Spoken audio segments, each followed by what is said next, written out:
कैसे जानें कि अस्थिरता वास्तविक मांग और आपूर्ति का परिणाम है या गलत इरादों से इसे कृत्रिम रूप से बढ़ाया गया है?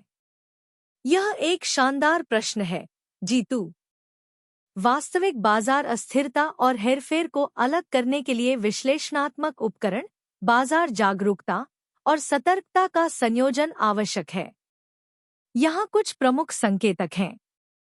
1. वॉल्यूम और तरलता, वॉल्यूम एंड लिक्विडिटी की जांच करें। वास्तविक अस्थिरता आमतौर पर उच्च ट्रेडिंग वॉल्यूम के साथ आती है। कई निवेशकों द्वारा नई जानकारी पर प्रतिक्रिया देना। यदि कीमत में तेज उतार चढ़ाव है लेकिन वॉल्यूम कम रहता है, तो यह कुछ खिलाड़ियों द्वारा कृत्रिम रूप से बनाए गए मूवमेंट को दर्शा सकता है। 2. बाजार व्यापक प्रवृत्तियों से तुलना करें। यदि कोई स्टॉक अत्यधिक उतार चढ़ाव कर रहा है जबकि निफ्टी 50, सेंसेक्स आदि स्थिर हैं, तो यह व्यक्तिगत हेरफेर का संकेत हो सकता है। उद्योग विशिष्ट रुझान, यदि सभी तकनीकी स्टॉक्स एआई के कारण बढ़ रहे हैं, तो यह वास्तविक मांग को दर्शाता है। 3. समाचार और बाजार धारणा का विश्लेषण करें। बड़ी घटनाएं जैसे आय रिपोर्ट, आर्थिक संकेतक और सरकारी नीतियां अस्थिरता को सही ठहराती हैं। अफवाह आधारित वृद्धि से सावधान रहें। सोशल मीडिया या संदिग्ध रिपोर्ट्स द्वारा स्टॉक मूल्य को बिना विश्वसनीय समाचार के बढ़ाया जा सकता है।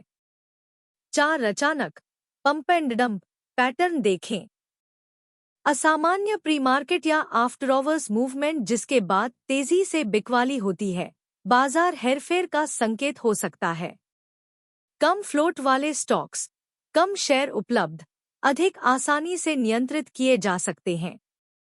5. डेरिवेटिव्स और शॉर्ट इंटरेस्ट की जांच करें। उच्च विकल्प गतिविधि दर्शा सकती है कि बड़े संस्थान किसी कदम की तैयारी कर रहे हैं। शॉर्ट स्क्वीज ट्रैप, तेज खरीदारी के कारण शॉर्ट सेलर्स को मजबूरन शेयर खरीदने पड़ सकते हैं, जिससे कृत्रिम अस्थिरता उत्पन्न हो सकती है। 6. नियामक अलर्ट का पालन करें। SEBI, भारत का बाजार नियामक, हेरफेर की चेतावनी जारी करता है। इनसाइडर ट्रेडिंग और कॉरपोरेट गवर्नेंस संबंधी मुद्दों पर सतर्क रहें। जब आप अस्थिरता का मूल्यांकन करते हैं, तो मौलिक और तकनीकी दोनों संकेतकों का उपयोग करें ताकि वास्तविक मांग आपूर्ति के प्रभाव को बाजार हेरफेर से अलग किया जा सके। यदि आपको हेरफेर का संदेह है, तो आवेगपूर्ण व्यापारों से बचें और दीर्घकालिक स्थिरता पर ध्यान दें।